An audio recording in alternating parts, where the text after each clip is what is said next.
Welcome to ICANN, where innovation meets professional video production. Since 2005, we've been at the forefront of equipping creatives and professionals with the tools they need to bring their vision to life. From LED lights and teleprompters to PTZ cameras, tripods, and monitors, ICANN is the trusted name across television stations, production and corporate studios, educational institutions, houses of worship, and beyond. Introducing our revolutionary Power over Ethernet lights. Imagine illuminating your set without the need for traditional AC power outlets. These cutting-edge lights are not only powered, but also DMX controlled over a single Cat6 Ethernet cable. Discover more about our innovative products and how they can transform your production. Visit us at icanncorp.com.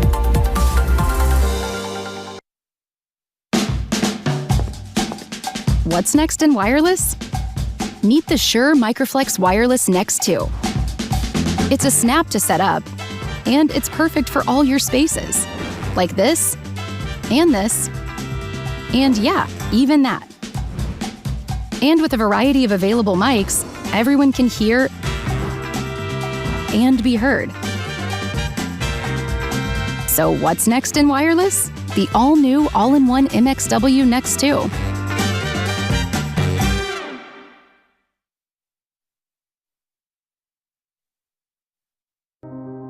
The Radeon Video Wall Processor delivers large-scale visualization for mission-critical control rooms and command centers. It's modular and scalable, enabling users to create combinations of up to 64 screens from hundreds of inputs. Radeon supports video from all sources, including computers, cameras, IP streams. With Radeon, users can monitor and control numerous assets simultaneously across an open canvas. The ability to manage unlimited windows across multiple screens and drag and drop content in real time anywhere on the wall offers users maximum flexibility. The Radeon Video Wall Processor from Blackbox. Scalable, flexible, and secure for any control room or command center video wall application. Learn more at blackbox.com/Radeon. The industry has evolved over the years. Analog to digital, isolated to network, server-based to cloud-based, but fundamental pains persist. Rolling out hundreds of rooms quickly and reliably is difficult, time-consuming, and expensive. Complex equipment frustrates staff, managers, and executives alike. The recent shift to hybrid offices has organizations considering replacement of outmoded systems. They're looking for simple, reliable, flexible, secure, and easy-to-budget video conferencing solutions. It's time for a totally new approach. It's time the AV industry met the Internet of Things. Introducing Conference Room as a Service, subscription-based products and services only from Wesco.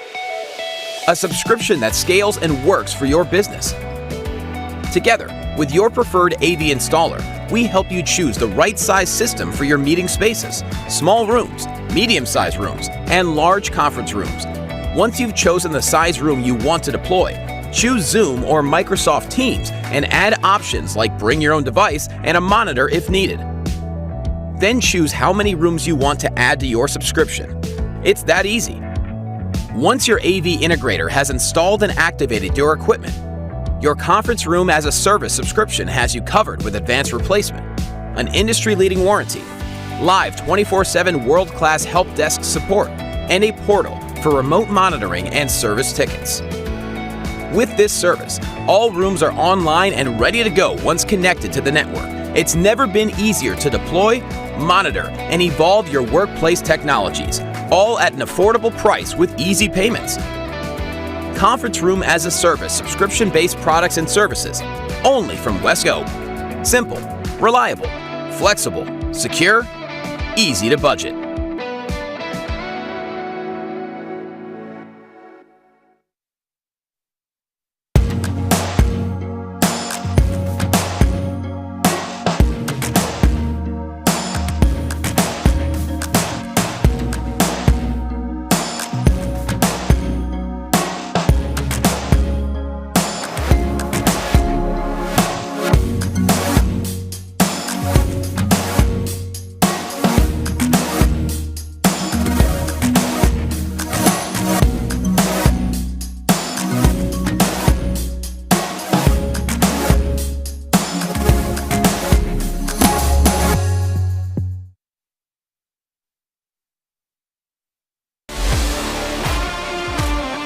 AV Gear is the one-stop solution for all your professional audio-visual equipment needs and a modern alternative for selling, trading, or liquidating your pre-owned audio-visual and entertainment technology.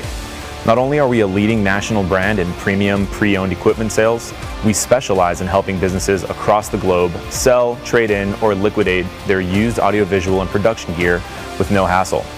When you have any pro audiovisual gear that's taken up space or not being used, or you're looking to upgrade your systems and update your technology, you don't want to deal with the hassle and the costly and time-consuming process to get things done.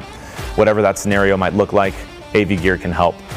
Our team has over 50 years of real-world pro audiovisual and production experience, and we understand your needs and challenges when buying or selling your equipment.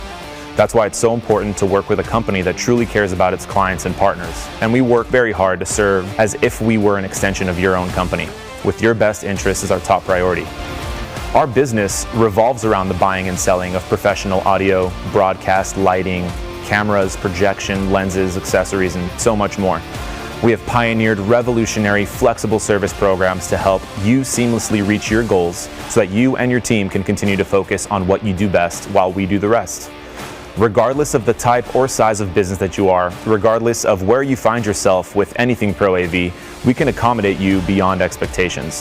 Whether you're looking to buy or sell your gear, trade it in, upgrade, consign, or liquidate, AV Gear is your one-stop Pro AV equipment solution, helping you save time, money, and space while bringing value to you and your gear in every way.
Welcome back. It is session 2 from day 1 here live on AVIXA TV from the show floor at InfoComm. This is a jam-packed episode. We've got Wesco. We're talking indoor drones. We're talking Pantone color accuracy on LED displays. We're talking tech tours at UNLV and eSports, all here on this section of AVIXA TV Live.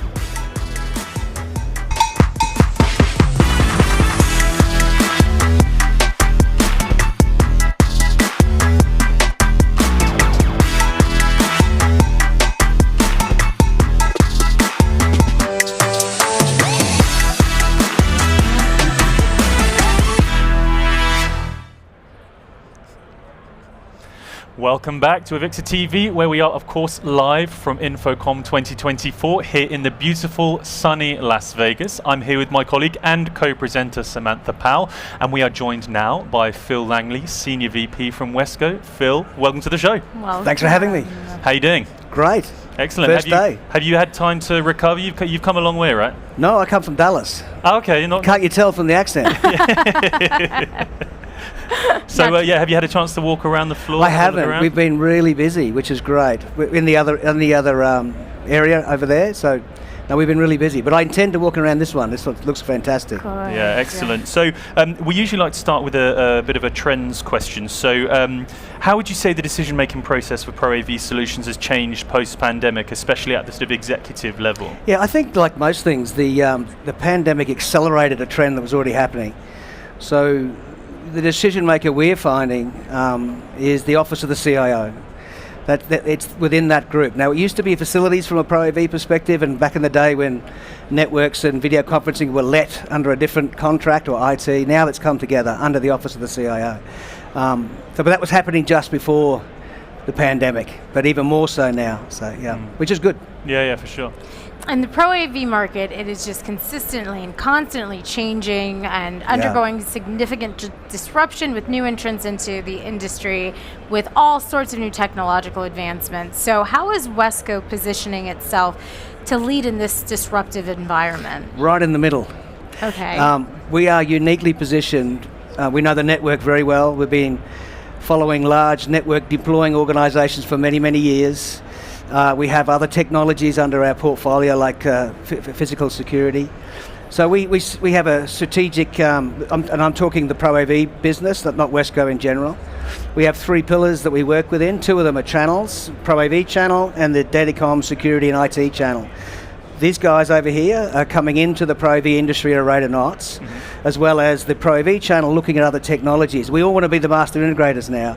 We're sitting right in between that because of our years of experience with and relationships with other systems integrators that weren't necessarily in Pro AV, and of course our Pro AV partners.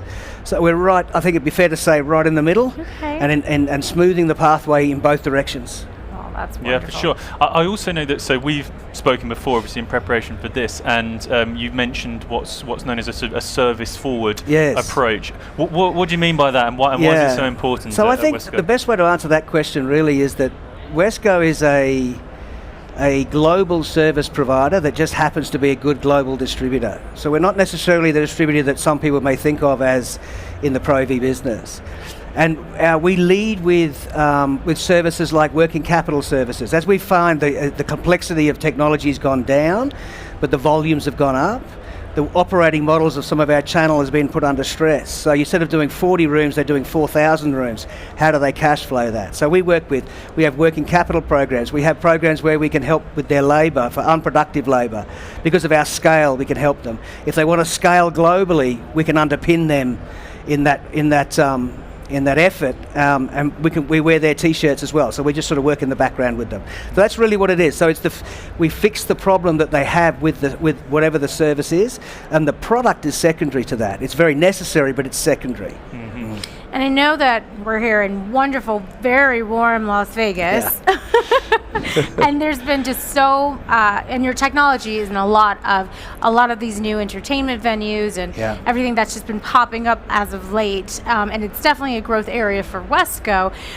Looking ahead, what is Wesco's vision going forward in terms of growth and impact in the Pro AV industry, and how is Wesco positioning itself to lead in such this disruptive environment. Yeah, it's a follow-on from the last question, really. We're enabling channels to enter. An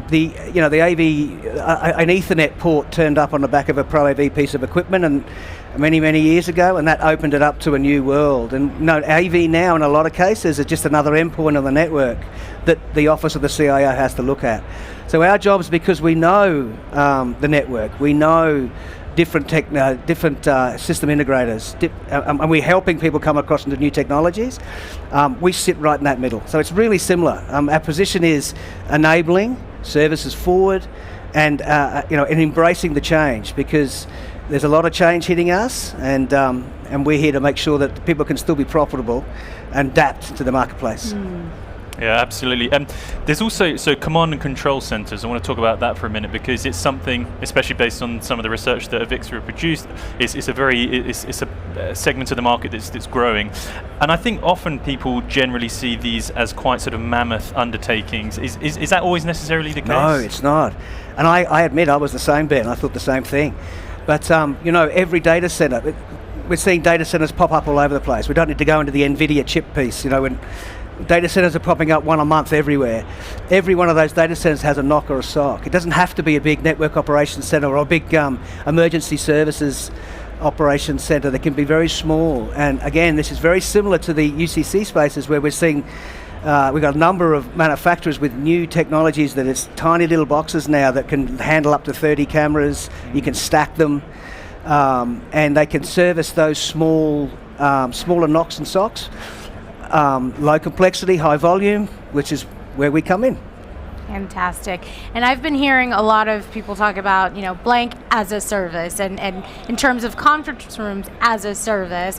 What are you seeing in terms of some of the trends regarding conference rooms as a service right now? That's a really good question, because the voice of the customer, every office of the CIO wants to consume a UCC outcome as opposed to owning it and putting it on a balance sheet. But I think we have a solution for this that we can deploy globally. But we're in the very early stages, so there's a want there. We've deployed a number of these, but we haven't hit our straps yet. So we're definitely trending towards as a service, consuming as a service, as they do their software, as they do their office equipment. As the technology allows itself or lends itself to be scaled, whereas it's very hard to scale creativity, but when you've got a process that scales really well. So if you think about a simplified box, it will scale. It will happen, but we're in that early stages of that evolution. Fantastic. Yeah, absolutely. And in terms of, so obviously we're here, huge AV show. What would be a successful show as an outcome for Wesco? What are you looking to see, do? Who are you looking to speak to? What are you looking to discover whilst you're here? Yeah, so we view the shows two ways. One is it's obviously meeting your customers, getting them all in the one place. A lot of business gets done off the show floor. You get to rekindle old relationships and make new ones. So direct business obviously is one that you look for at a show, but it's also a really good branding exercise. Now, my job when I started with Wesco was to steer that juggernaut. We're a $23 billion organisation. There's to steer that juggernaut out of pivoting Pro AV industry. So for me, branding us in this industry, to say here we are, this is our message, it's a differentiated strategy, it's a different message. For me, a success would be that people coming back and talking our strategy to us and asking us about we've heard you do this, we'd really want to be able to be part of that program. That would be successful for me, Ben. Excellent. And all the team. Yeah, and so when you say people come up to you saying, we've heard you do this, with this platform you have now, what are the things that they've heard you do? What are the things that you want people to know? So underpinning their, we've got customers that have had relationships with their end users for 15 years. They've got great relationships. But their customer now says, I've got 10,000 rooms to do and 8,000 of them are outside of the US. And by all means, we'd love you to have the business. Can you do it? Mm-hmm. We allow them to say yes. We allow them to say yes. So we underpin that program for them, and that's been the most successful. So the silent partner, I think, is probably the way to do it. Sounds good. And if people want to come and continue the conversation with you, where's the best way to get hold of you while you're at the show here? We're over on the booth, and I can't remember the name of the booth. In the other hall. Yeah, Central Hall. Central. Which one? C5155. There you go. Perfect. You just remembered it like that. It's I did, incredible how Ben, these things come to amazing. you. You caught me out with that question, Ben. We always like to do something like that, you know. We don't like our guests to feel too comfortable. Yes. No, but hopefully everybody's downloaded the InfoComm app and they can just go There on you there go. and find it. Good idea. can I find should you have on thought of that. LinkedIn. That would have There been you a go. smart thing to say. And they can find you on LinkedIn as well, right? And you and the They team can, on there. absolutely, Yeah. absolutely. Perfect. Yeah, we've got a great team over there, big team. So, and we're, every leader of our global regions is there too. So it doesn't matter where you're from. Wonderful. Yeah. Well, we really appreciate you sitting down with thank us you. Thanks for again, the opportunity. Phil. It's always Yeah. great seeing you. Absolute Thank pleasure. you so much. Fantastic. Well, now it's time to check back in with Ben T on our virtual projection set. Ben, what do you have for us next? Well, look, we got some fun stuff happening right now. Not only, shout out Phil, by the way, go Mavs, go Cowboys, all of the above. Big Dallas fan from Dallas, myself as well. But we've got some incredible conversations coming up with my friend Michael from Sky Candy. If you have not heard the name Sky Candy, I can almost guarantee you've seen some of the stuff that they've done. Speaking of Dallas, they've had the chance to fly through Dallas Cowboys headquarters working with HBO, places like Wrigleyville, Madison Square Garden, so many different places from a drone videography standpoint. Michael, before we dig in though, man, I got to compliment the outfit. Absolute fit check of the century right here. Yeah, thank you. It's, there's a formal attire is what I was told, so, I had to wear this to get in, I think. Look, shorts and jacket is a vibe, but I'll tell you what, that's the kind of vibe that you need to kind of have the creativity to launch a drone company, right? Whenever I say drone company, drone videography company. Now, I want to ask, when we talk about Sky Candy, what was sort of the inception behind the company and maybe even the inspiration behind why you would launch something like that? Yeah, it all started back in 2010. I actually joined the Army, and the Army offered me a couple jobs. It was either a generator mechanic or a drone operator, and I didn't know what a drone was at that point, but I took the drone job, and it catapulted me into this industry. And then in 2013, 2014, I started buying these consumer drones, slapping GoPros on these DJI Phantom 1s and just putting it up and capturing cool stuff for friends. And over the last 10 years, obviously the industry and technology has evolved extremely quickly, and we're doing crazy things now. Michael, I mentioned some of the places you guys have flown, and I think we've got some video up on the screen as well. But what are some of those projects that come to mind where that you say, man, I can't even believe that I had the opportunity to film some of this and meet this person and try these things out?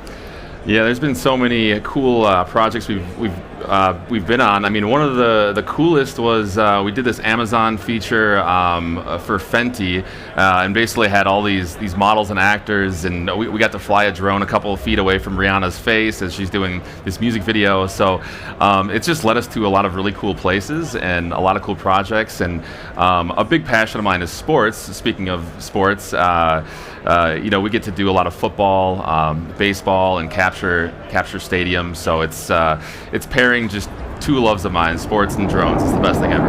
Well, Michael, I think a lot of folks may be asking, why are we having this conversation at InfoComm? I think one of the really cool things that we get to see from you guys this week is actually a fly-through of our event halls here. What can people expect to see from an InfoComm fly-through standpoint? Yeah, it's going to be super fun. We're going to fly through, obviously, all the cool booths here. We're going to showcase the vendors and put a little creative spin on it. So it's going to be pretty unique. And the one take is something we've really specialized in. And you maybe saw a little bit of the start of the Wrigleyville video, where it flies through. Oh, here's the star in Texas. And basically creating an immersive experience for the viewer to fly through these just amazing spaces. And the big key to these videos, though, is actually the sound design, to really bring the viewer in and to make them feel like it is as if they are flying through these spaces. That's kind of the goal. It's kind of a fun experience. Michael, I think what really resonates with folks when they watch videos like this is it's a little bit different than what you might consider, a normal piece of videography, right? Drone videography as a whole gives people a totally different perspective on what they might think of as a normal piece of content. Is that something that you see continuing to drive the interest in things like this? Yeah, I think what's interesting about drones is they've actually gotten smaller and smaller, throughout the years, and safer. So here's one of the drones we fly, and it's 100 grams. This is called the ITSI, and you can capture amazing 4K footage with it. But it allows you to get shots that have never been able to been produced before because the safety aspect. So we're actually flying this. We flew this at Madison Square Garden during the Knicks and Rangers series in the playoffs, and it's just never before seen footage where you can actually be over the crowd safely, and lawyers are starting to sign off on this and say, yeah, that is okay. And so you can see some of the content with a full crowd. It's pretty unique. So it's been really, really fun. One of the things that I love about our industry right now is that we're expanding into a lot of different places and bringing people in that maybe historically wouldn't have been in drone videography and broadcast, and IT is one of those places. You and I had a chance to talk a little bit earlier, but you mentioned that there's such an interest with younger people kind of aging into the industry for the first time, not only from a piloting standpoint, but people that are really willing to take those risks and bring new perspectives. How do you see new folks in the industry really adapting technologies like this? Yeah, it's really, really great for young kids who maybe were gamers growing up, and it's a really transferable skill set into drones where you can learn really easily on a simulator where you don't have to buy expensive drones to get good at it. You can get really talented on a simulator, and then you buy your first drone. And a lot of the pilots we work with, they're 19, 20 years old, and it's a career for them. And so it's a really cool option for kids who maybe don't want to just jump into college and do that 4-year degree. Explore the drone space and see what's out there for you. Well, Michael, I want to ask you about yourself before we wrap up here. You've had the chance, you mentioned strapping GoPros onto drones and things like that. If you could pick a favorite drone or a piece of technology to fly, what would it be and why? Oh man, that's a huge question. That's a good question. I would like to fly myself at some point. So I think there's drone technology in taxi cabs potentially in the future, and I love the idea of being able to get around LA traffic in a drone. So that's something to look forward to in the future. That's some droneception if I've ever heard of it. I don't trust myself enough to pilot something that I'm in. That's why I trust commercial airliners. Sure. Hopefully it's autonomous and they dial in those features and you don't have to touch any knobs or dials. Well, look, I'll tell you what, Michael, we're excited to see the final product. It's going to be here on AVIXA TV. We'll debut it here as well. It was fantastic to have you on the show. Can't wait to see some of the things that you guys showcase throughout the rest of this year and at the show specifically. Cool. Thanks for having me. Awesome. Well, thank you, Michael. Going to kick it back to the folks over at the desk. Thanks, Ben and Mike. I have to say, I'm going to follow up with him and get some fit outfits. I'm like, this is cute and all, but it's a little stuffy. I'd like to do something more relaxed. Yes, pretty forward-thinking, pretty innovative, and also a great answer to the question about, I'd like to fly myself. That's good.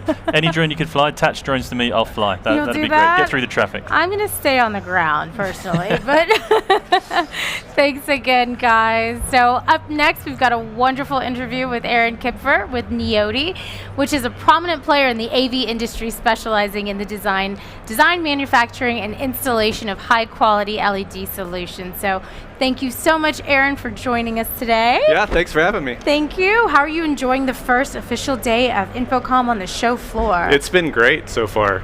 Yeah. Fantastic. Yeah, you'll definitely get your steps in here. So. Yeah, for sure. Wonderful. So your company has been around and well established in the broadcast industry for over 20 years. And can you just share some examples with our audience about some noteworthy installations that you guys are really proud of and how the trend of needs have changed over the years? Sure. I mean, in the broadcast space, a lot of it revolves around on-camera performance, and so that has always been our bread and butter, making sure that the LED products that we produce are performing well on camera, so you don't see the moiré effect when you don't need to, you don't see scan lines and things of that nature. And the way that it's changed has been tremendous, because 5, 6, 8, 10 years ago, we were seeing pixel pitches of 5mm and 6mm and things that you really couldn't even put on camera at the time because it wasn't high enough resolution to keep the moiré effect at bay. So we've seen a lot of changes in the industry for sure, especially in the broadcast space. Wonderful. Fantastic. And I know that you guys made a big announcement back in April, I think it was, about Pantone. I'd love for you to recap that for our viewers, if you wouldn't mind. Sure.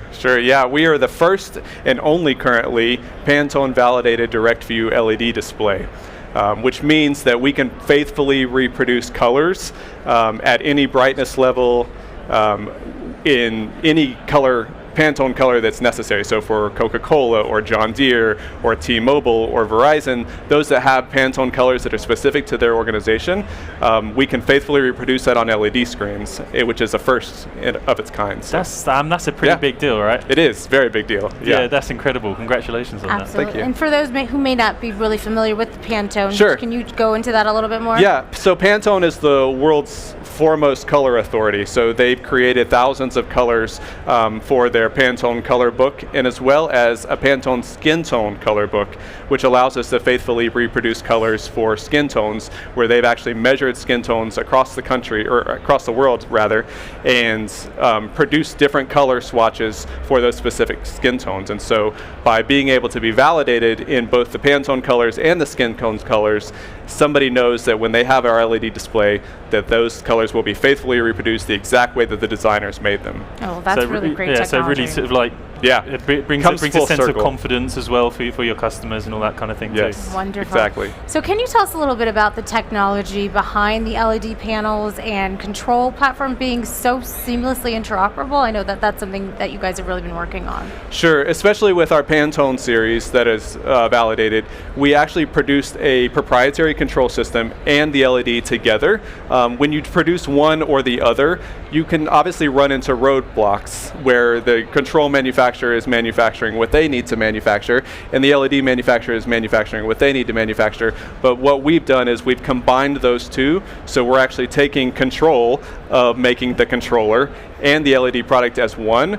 And by doing that, we can take full advantage of all of the suppliers who are providing us, like the IC chips, the diodes, all the other components that make up the complete system. We can take advantage of all of the performance throughout the entire system, which allows us then to become Pantone validated and actually prove to the world that we can produce what we say we can produce.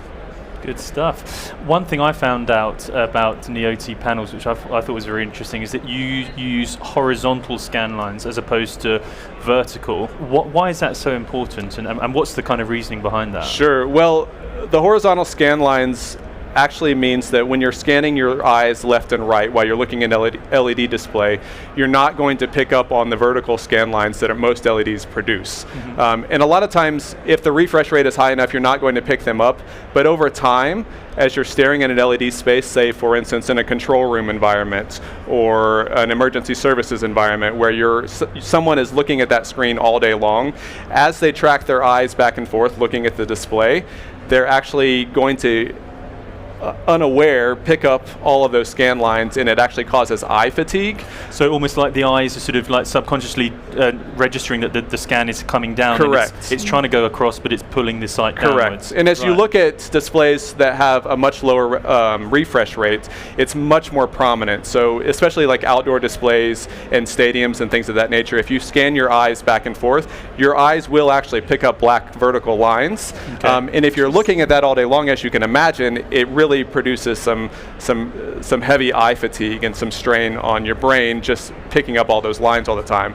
So what we've done to combat that is create most of our products with horizontal scan lines to allow for the eyes not to pick up that as they're tracking back and forth. And I suppose as well it helps because you were saying in an environment where the refresh rate is super high for short periods of time, it's okay, it just doesn't cause much. But I suppose it means that in environments where the refresh rate isn't high, it at least alleviates that over long periods of time as well. So it kind of gives people more flexibility. Exactly. Yeah. Definitely innovative.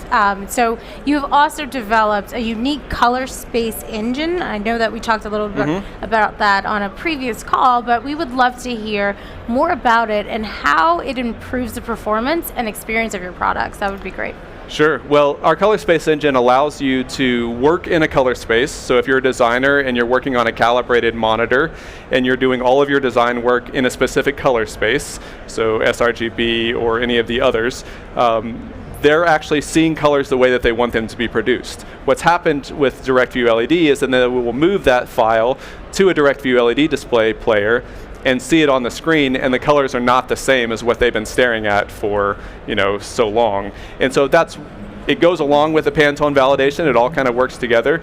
But our color space engine allows you to take whatever profile that you create a product in, put that same profile in our LED controller, and that same color will look the same on their monitor and the LED display at the same time.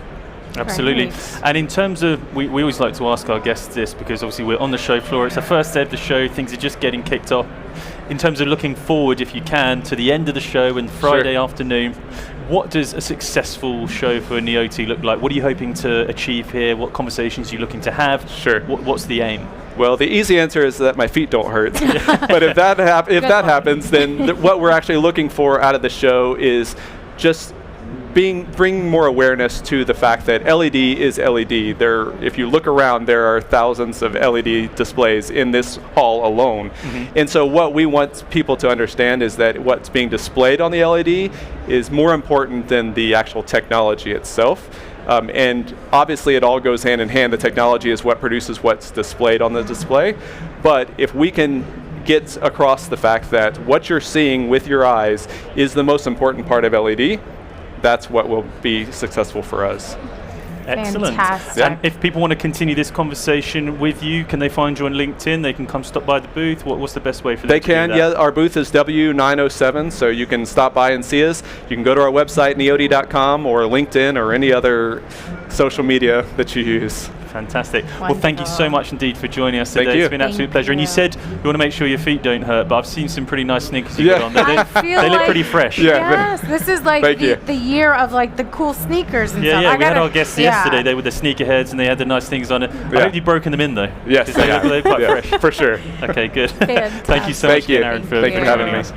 Now, next up, we're going to send you back to the virtual stage for the latest episode of The Final Verdict with Ben Thomas. Over to you, Ben. Hey, well, thanks, Ben B. We are back officially in the courtroom debating the hottest topics in AV, and my guest for this segment is Brad Terry. Brad, thanks so much for coming on. Thanks for having me, Ben. Appreciate it. Absolutely, Brad. Hey, and for folks who may not know you, give us a little introduction. Yeah, sure. My name is Bradford Terry. I'm from Pace University, and me and my team manage the classroom, event space, and conference room technology for the school. You know, I've heard Pace University already about 25 times this week, and I love it. There are very few universities doing the things that you guys are doing from an AV education standpoint. My thanks already, but I'll tell you what, that makes you kind of uniquely qualified to have some of the questions and conversations that I've got for you right now. Wonderful. We're going to start with one that really crosses over a lot of different verticals in AV, everything from broadcast to display to distribution, and that's 4K versus 8K. Do you have a preference? Is 8K necessary? If so, why? I don't think that 8K is necessary. I am all aboard 4K. The reason I don't think 8K is necessary is because of what the human eye can perceive. I really don't think that having an 8K display is something that we need, at least in higher ed. Because for the most part, you're just not going to be close enough to a screen that's large enough for it to make a difference. If the screen is 100 inches and I have to be within 5 feet of it for it to make a difference between 4 and 8K, then it starts making less sense. Well, Brad, I want to push back just lightly on there, right? One of the places that, in my opinion, you see a lot of value in 8K is large format display, right? Whether that's large scale projection, even things like the Sphere, obviously, which is larger than 8K from a resolution standpoint. But you see a lot of those applications in larger format displays. Is that something that you see as well, or are you kind of just hardcore firm stance on the 4K? I am a little bit hardcore firm stance on the 4K. If you're going to go with a display, then we're really not pushing displays larger than like 98 inches in our classrooms. So for a classroom setting, even for a larger lecture hall, it's just not making sense for us. Well, look, I appreciate that feedback. My guess would have been 8K, right? Because I'm all about acquisition, but then you've got to worry about things like file distribution and signal flow and, you know, memory assets and all sorts of different things like that. Absolutely, yeah. The infrastructure behind it, it's not there. It doesn't make sense for us, at least for the foreseeable future. Understood. Well, next question is about AV over IP in higher ed. So here's what I want to ask. I don't know that controversy is the right way to frame it, but I think a lot of institutions have sort of tried to find ways to maybe backdoor distribution technologies and not actually build meaningful AV over IP systems, right? It's great that you can use existing infrastructure, but they don't have the firewalls, they don't have the IP, they don't have the DHS, DCA. They don't have the infrastructure set up from an IT standpoint. Is it meaningful? Does it make sense for a lot of universities to use a lot of these AV over IP workflows if they don't have the infrastructure in place already? Right. If you don't have the infrastructure in place already, I don't think it makes sense. And even if you're able to do a fresh construction, then maybe you can figure out a way for it to work for you. But we've looked at renovation projects and even looking at infrastructure as far as pathways, figuring out the network, the cable runs that we're going to need to really leverage that scalability and that flexibility that AV over IP offers. We're just not seeing that then it's going to be cost effective for us. If we're going to do all of the runs, all of the infrastructure that we need to really leverage all of the flexibility and scalability, then all of a sudden the price gets jacked up. And then when we're trying to look at the advantages of being able to ship out content wherever we need it, we're not really seeing the advantages. We're seeing that we're in the classroom and that's where they are. They're in a classroom and they don't need to ship the content out elsewhere. If maybe for corporate event spaces it makes more sense, I don't know. But for higher education, I'm just not seeing it. Well, Brad, let me ask though. I mean, right? Let's talk new builds or retrofits, right? Sure. Obviously, from an existing infrastructure standpoint, look, if you've got great, don't shoot me for saying this, if you've got HDMI connectivity that's running great to your projector that's doing what you need, nobody really is asking you to rebuild your entire system. But if you're building a new space, if you're building, a new building or a conference center or, athletic facility, does it make sense for people to explore that option? So I think it makes sense, but what has made sense for us is doing it locally. So we do AV over IP, but we're not distributing it over the entire floor. We're not distributing it over the entire building. We're using AV over IP technology locally within a lecture hall. So maybe we have 8 displays within the lecture hall, a whole bunch of inputs. We have mics running AV over IP, all of that. It makes sense for us locally within our spaces. Look, that makes sense. And kind of the last question while we're talking about education, I got one more maybe secret one for you. But when we're talking about education, the fear of AI starts to pop in, right? And I'm not specifically talking about students using ChatGPT to cheat, but I'm talking about, AI and technology, things like facial tracking, privacy. There's a lot, especially when it comes to places like education and even healthcare, there's a lot of ramifications from a privacy standpoint that AI really causes a lot of questions on. Give me your thoughts about AI in higher education from a technology standpoint. From a technology standpoint, AI in higher education, it's really tough. I think it's coming no matter what. So we need to deal with it. We need to educate people on how to use it ethically, and how to use it for good, I think that we're only a step away from Minority Report. It's scanning your eyeball and you don't need a swipe card anymore to get into buildings. I do think that side of it worries me, but I'm also excited about the good that can come from this. I think we need to embrace it, because if we don't, you're either going to be left behind or you're going to be left behind. It's going to hit you like a truck when it comes. Well, do you envision a world where maybe from a student that you might require opt-ins for AI technology, especially from a privacy standpoint, or do you find it a little bit more siloed from just using technology locally, like you mentioned earlier, in individual classrooms? Yeah, I think that the privacy side of it is a big question. I think that in our cases, it's hopefully going to stay siloed as much as we can. But to really leverage AI, you need it to be open. So I think privacy is a concern. Well, I'll tell you what, Brad, those have been great responses, but I have the heaviest hitting question, I think, of the day for you. Yeah. Look, if you've been listening to music in the last month or so, there's been this beef going on between two guys, Kendrick and Drake. I got to get your opinion on it. Who's the winner? Absolutely Kendrick, hands down. I don't think there's any question. I'll argue it all day, but listen, Kendrick's song hit 300 million views in 30 days? I mean, I don't think any other song like that has existed in ever, right? That's maybe the most streamed song ever. So I think Kendrick wins. Well, I'll tell you what, Brad, I know some people are already fired up in the comments, guaranteed it. But hey, if you want to talk to Brad directly and yell at him, find him on LinkedIn. I'm sure you're on Twitter. Where can people find you? Yeah, they can find me on LinkedIn. Hit me up, Bradford Terry. Yeah, wonderful. Well, Brad, thanks so much for hopping on the final verdict today. Incredible closing arguments for you. But I'll tell you what, we've got some fantastic content coming up as well from our friends over at 22 Miles. I'm here today with Tamer Bond of 22 Miles. Tamer, how are you today? I'm doing great. How are you today? I'm doing fantastic. All right, so we'll get right into it. So there's this term that y'all like to use called connected journey. Yeah. And 22 Miles likes to talk about this connected journey for employee experiences. For those who are not familiar, what does that mean and why is it important?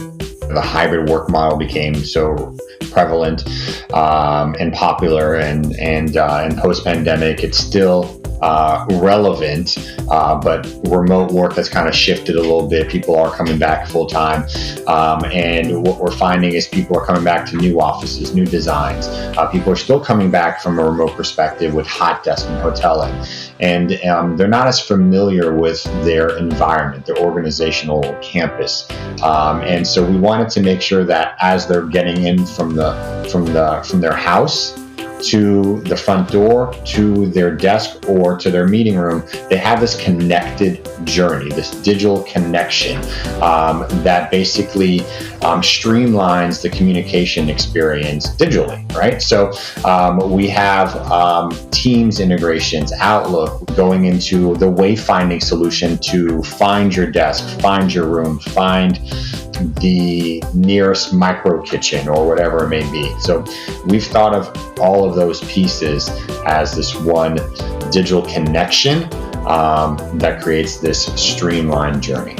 One of the things you mentioned was Microsoft Office, but I think people are going to be excited to learn about some of the deeper integrations with Microsoft Teams Rooms. So can you tell us a little bit about that? Yeah, we've always worked with Microsoft from day one, right? Since our inception in 2007, we were leveraging Windows players. Now we've basically been certified by M365 to have a Teams app. So you can actually download a Teams 22 Miles app in Teams store and be able to have announcements, corporate information, and even our wayfinding and booking design in your Teams experience, so at your desktop.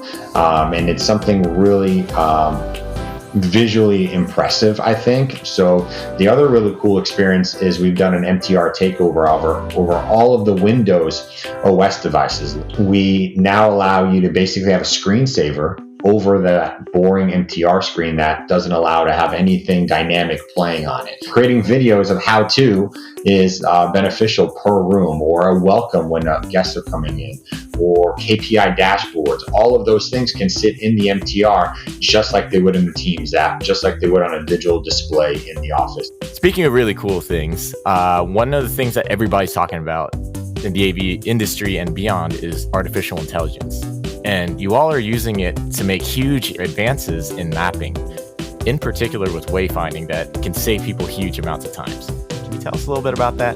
Yeah, I guess I'm going to throw in a little brag. So we were probably one of the first solutions in the industry, and we got awarded for it last InfoComm for our AI assistant with wayfinding. And so this year, we've taken it a few steps forward. So the AI assistant, for instance, where you can have that on the kiosk, you can have that on a mobile, you can have that on a web browser, and it's just a chat integration that we train and confine within your database.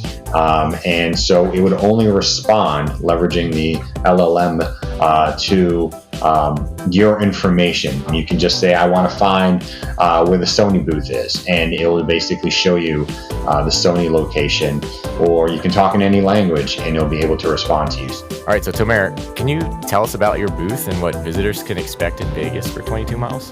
So I know I talked about all the new features we're having, and it could probably be overwhelming. Honestly, the best way to experience it is in person, or to touch it, play with it, visually understand the nuances that we have that are digitally connecting this journey for people. So we're actually going to create an integration between the different devices at our booth that are creating that journey. It's all about interoperability and all of these digital journey connections that you can actually experience live at our booth W2370. I want to make sure also I reference one thing. Sure, absolutely. All Las Vegas convention centers, wayfinders, and all of those are actually powered by 22 Miles as well, by the way. That's right. So you can leverage at the West Hall or any hall the touchscreens, for instance, or download the LVCC app, and that's 22 Miles software, by the way. So that's another little fun fact about it, is that the digital experience at literally the venue is 22 Miles. Good stuff. Good job, Noreen. He's a pretty good kid, right? He's pretty good. He does a lot of good things for AVIXA Yeah. TV. I have to give him some credit on that. He knows what he's doing. That was a great interview as well with 22 miles with the wayfinding. I think some of the hotels around here could do with that. I honestly won't mention the hotel.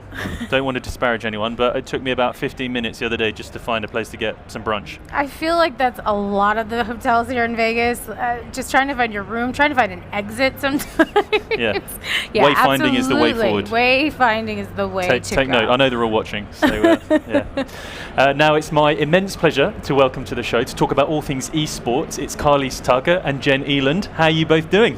Great. Really excited to be here. Wonderful. Excellent. Carlise, have you... This is a lot going on today. It's a lot, yeah. Have you chalked up any wins on the esports booth yet? Any victories? Not for my team. We play at 3. Okay. So you're looking forward to it. Jen, how about you? Yep. Well, I'm not playing, but Right, okay. we have chalked up one massive win, and that is just being here to be able to bring esports to InfoComm. That is Excellent. a great No answer. worries. It's an absolute pleasure to have you here. Yeah. The first thing I'd really like to talk about, we'll get into more of the kind of the details of it, but I really want to talk to you about the importance of community in the esports, in the esports community. Is it more than just gaming? It kind of has that feel.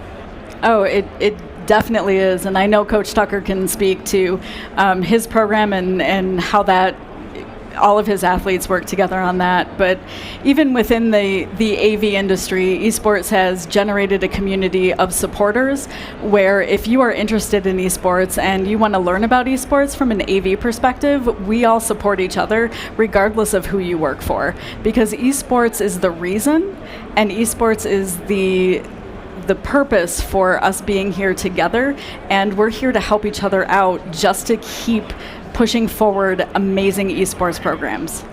Yeah, fantastic. And last year was the first year that we had esports here at InfoComm, and that was really my introduction to the whole world of esports. I had no idea what it was until I saw it, and now obviously you're here again. And so can you just tell us a little bit about what changes you guys have made? I know you're going bigger and better, so what can attendees see if they stop by your booth? Well, we have more space, more teams, more tech.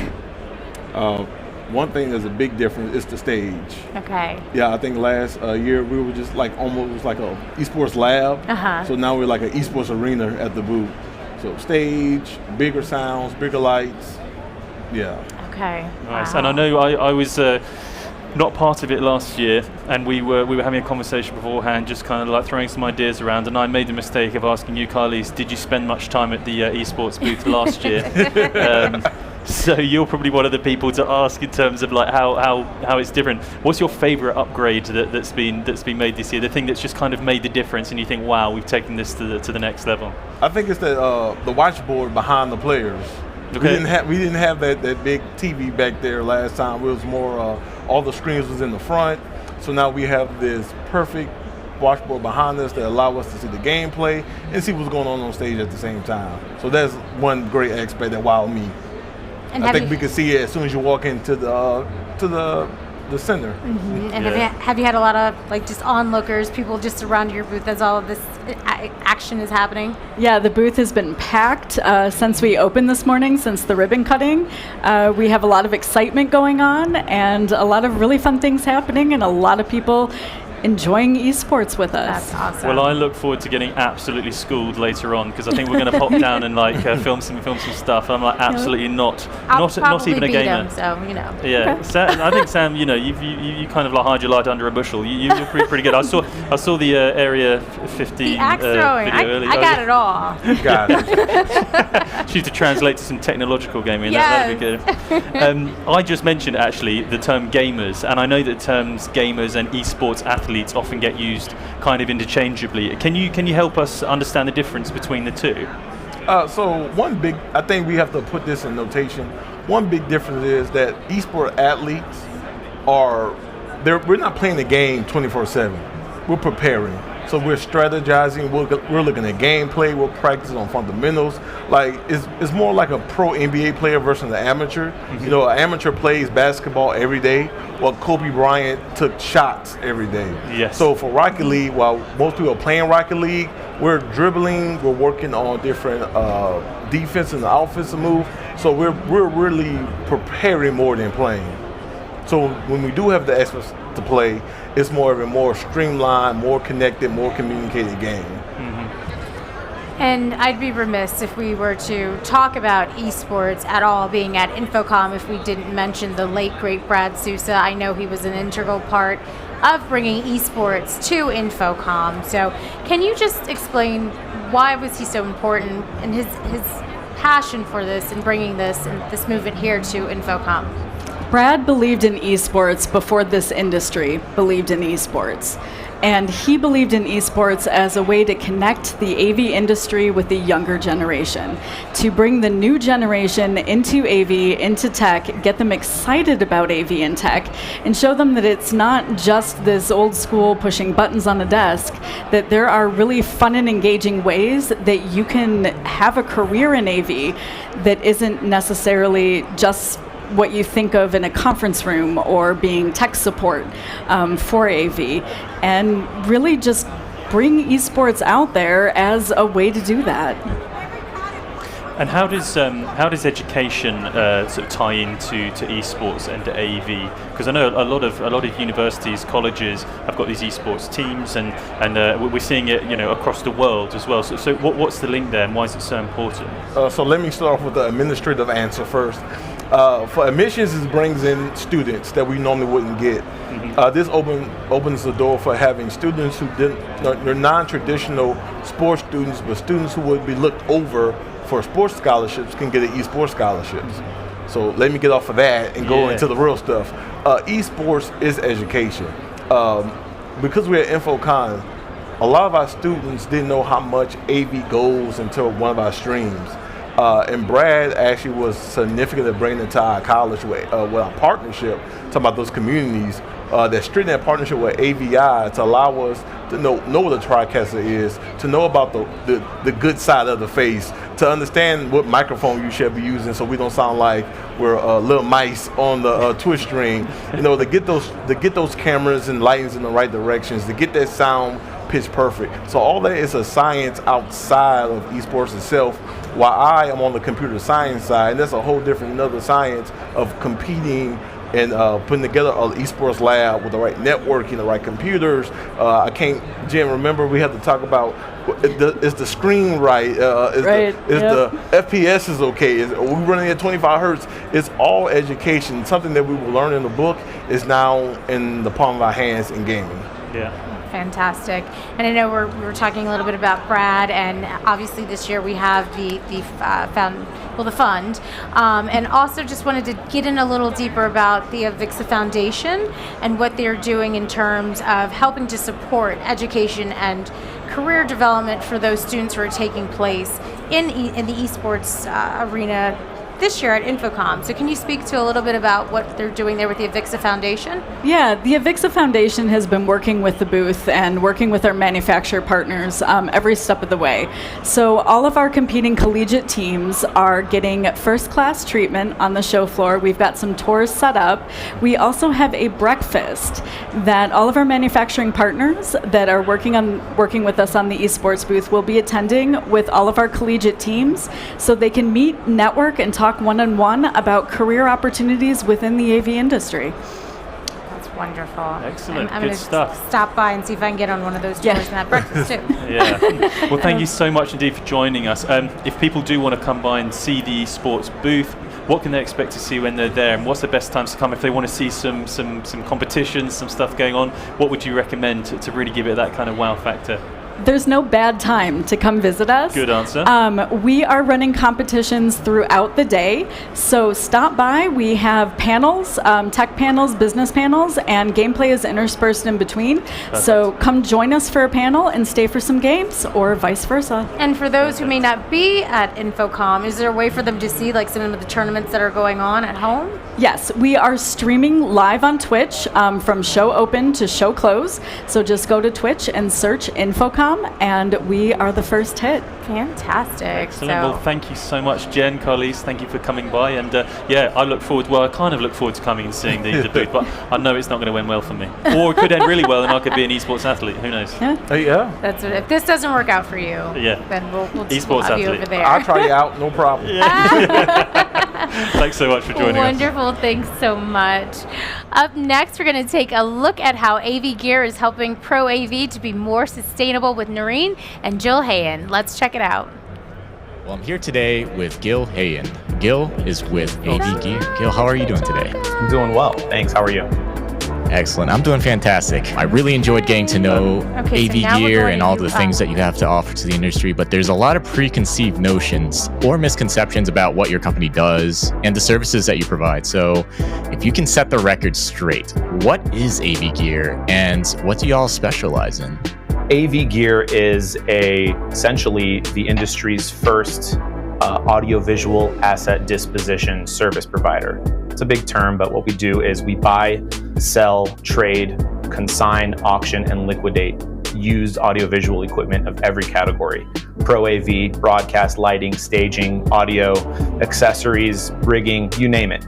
It is a client-centric and client-focused service model that is a full suite service model. So essentially, any vertical in the Pro AV space, whether it's an end user, a rental company, a staging company, a venue, a theater, all the way to dealers, distributors, manufacturers even, we have programs revolving around used equipment, the buying and selling of, that we essentially offer to all of our customers. And so I think it's better said that there's misconceptions about used equipment sales and resellers in our industry. And so what we've done with AV Gear, what I've tried to build here, I've been the president for the last 5 years, is to kind of create a level of trust and security and to build a brand that's trusted not just from our vendor partners and clients who sell to and through us, but also from our buyers who are buying used equipment for us and know that they can trust that the gear has been fully teched and tested and reconditioned by my team. We do a lot of buyback programs and trade-ins so they can go to their customers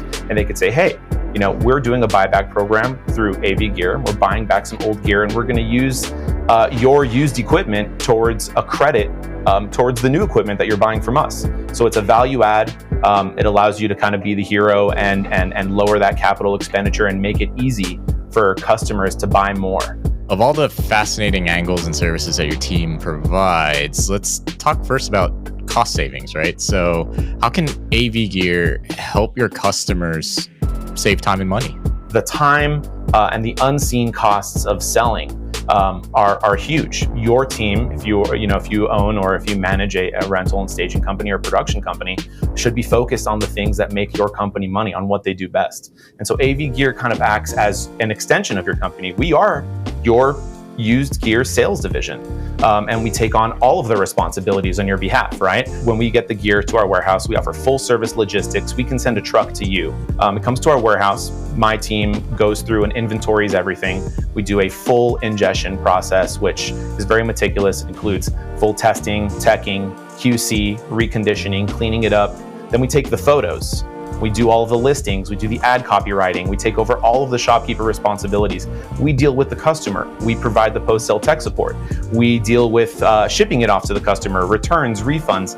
Everything is what we basically handle for our clients. You're saving time, you're saving money, you're saving headache, you're saving the hassle of having to deal with these things yourself on any scale. Sounds like it's not just time and money that's being saved, but let's say the planet too, right? Because sustainability seems like a big part of this. Absolutely. I mean, at the end of the day, a lot of the vendor partners that we're working with have been asking for this, and this is a huge part of what has become our identity and our value. We have a zero landfill policy. So any equipment that is, kind of like on its last leg and it's done, AV Gear has a huge audience of, a very diverse array of customers, all the way from houses of worship, churches, schools, you name it. And so we're making those things available because we're extending the life cycle of equipment. So any equipment that is, kind of like on its last leg and it's done, everything goes to an R2 V3 certified e-cycle partner, which is one of the more comprehensive and strict standards for responsible electronics recycling and waste. Nothing ever ends up in the landfill that comes through our door. One of the things that really struck out to me about AV Gear is not just the amount of work that goes into the process, your process, but also the flexibility to meet customer demand. It's not just a one-size-fit-all approach, is it? No, it's not. Every scenario, every kind of project we work on or engagement that we have with customers, they all have their own kind of nuances, right? So everything is custom tailored.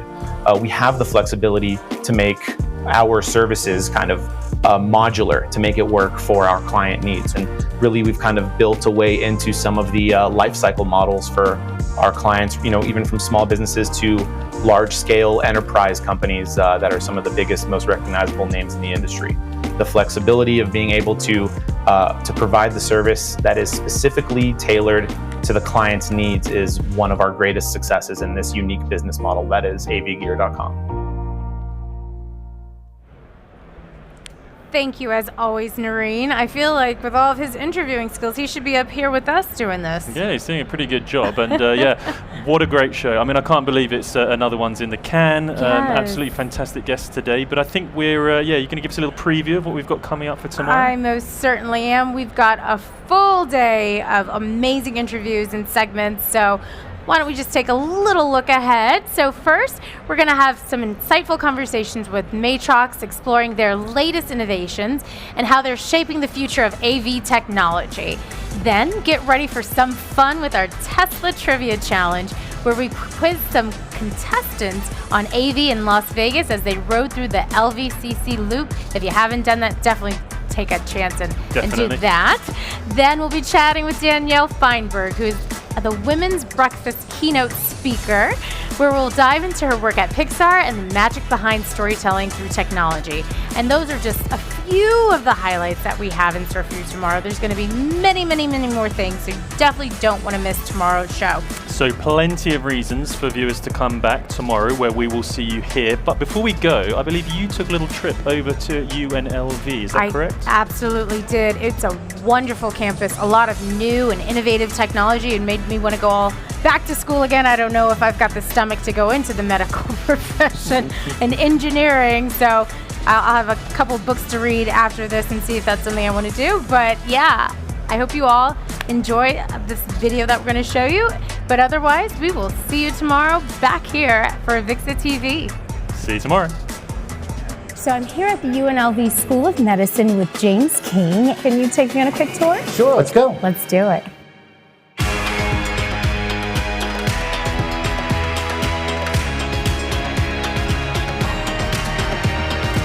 We're in the virtual anatomy lab, so the students will come down and take a course in the virtual anatomy lab first.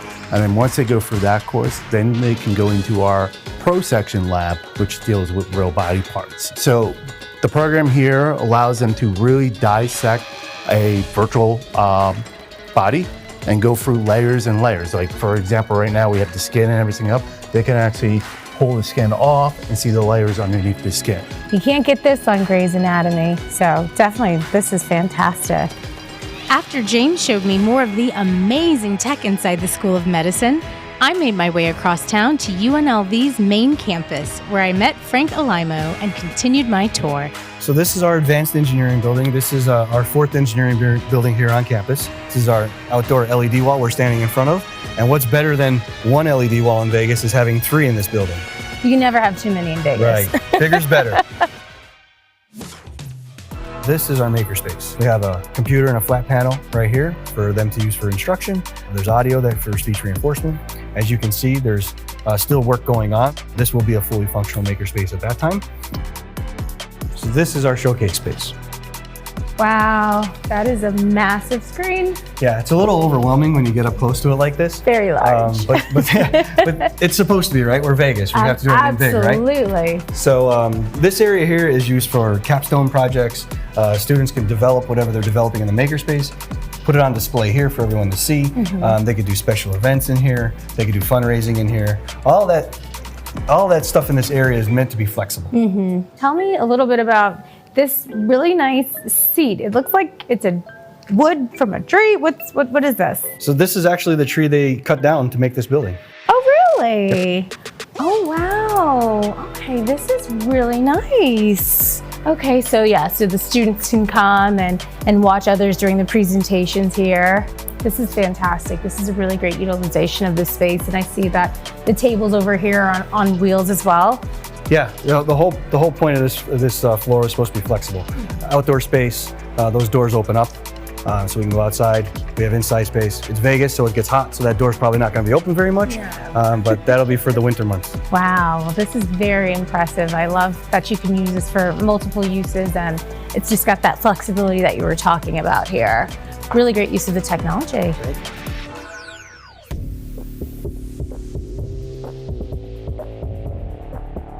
Hi there, Hi. Mike. Nice to meet you. Very nice to meet you. So what do you have to show me in this area? I want to show you this cool multi-use space called the Flexitorium. Here, come on, let's take a look. Awesome, let's do that.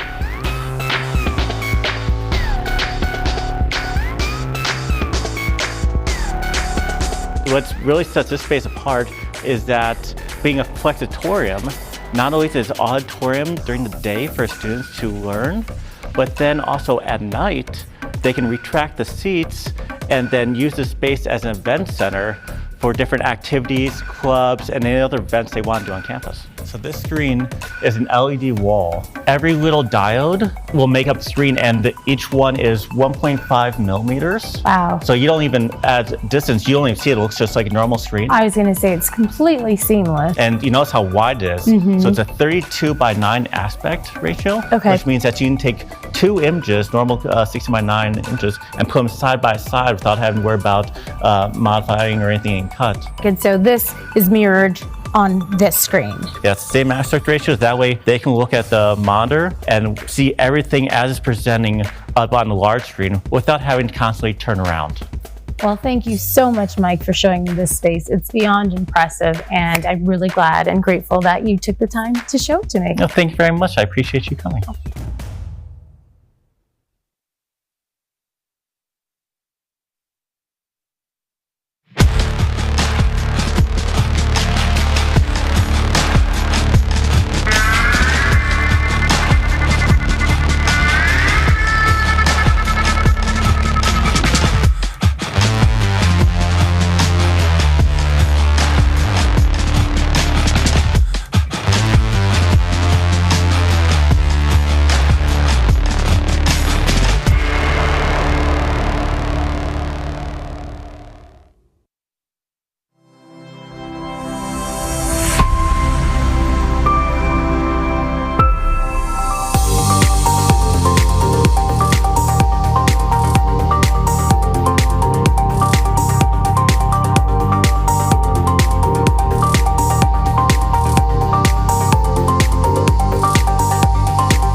Welcome to ICANN, where innovation meets professional video production.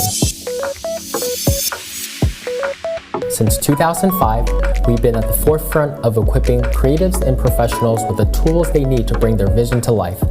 From LED lights and teleprompters to PTZ cameras, tripods, and monitors, ICANN is the trusted name across television stations, production and corporate studios, educational institutions, houses of worship, and beyond.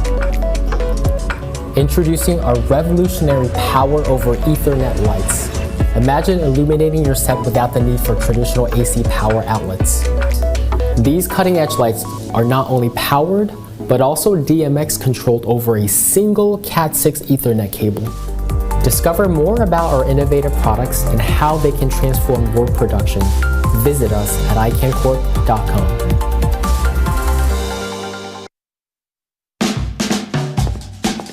What's next in wireless? Meet the Shure Microflex Wireless Next 2. It's a snap to set up, and it's perfect for all your spaces, like this, and yeah, even that. And with a variety of available mics, everyone can hear and be heard. So what's next in wireless? The all-new all-in-one MXW Next 2.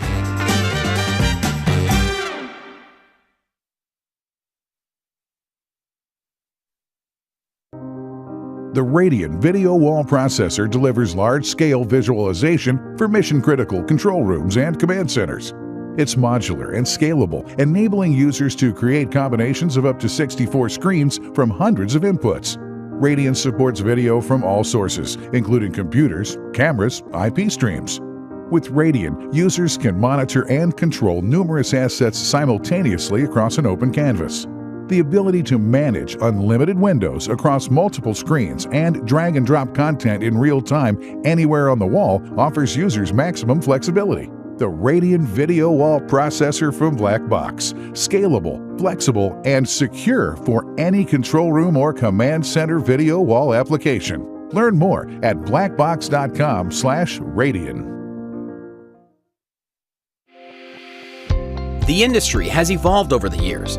Analog to digital, isolated to network, server-based to cloud-based, but fundamental pains persist. Rolling out hundreds of rooms quickly and reliably is difficult, time-consuming, and expensive. Complex equipment frustrates staff, managers, and executives alike. The recent shift to hybrid offices has organizations considering replacement of outmoded systems. They're looking for simple, reliable, flexible, secure, and easy-to-budget video conferencing solutions. It's time for a totally new approach. It's time the AV industry met the Internet of Things. Introducing Conference Room as a Service, subscription-based products and services only from Wesco. A subscription that scales and works for your business. Together, with your preferred AV installer, we help you choose the right size system for your meeting spaces, small rooms, medium-sized rooms, and large conference rooms. Once you've chosen the size room you want to deploy, choose Zoom or Microsoft Teams and add options like bring your own device and a monitor if needed. Then choose how many rooms you want to add to your subscription. It's that easy. Once your AV integrator has installed and activated your equipment, your Conference Room as a Service subscription has you covered with advanced replacement, an industry-leading warranty, live 24/7 world-class help desk support, and a portal for remote monitoring and service tickets. With this service, all rooms are online and ready to go once connected to the network. It's never been easier to deploy, monitor, and evolve your workplace technologies, all at an affordable price with easy payments. Conference Room as a Service subscription-based products and services, only from Wesco. Simple, reliable, flexible, secure, easy to budget.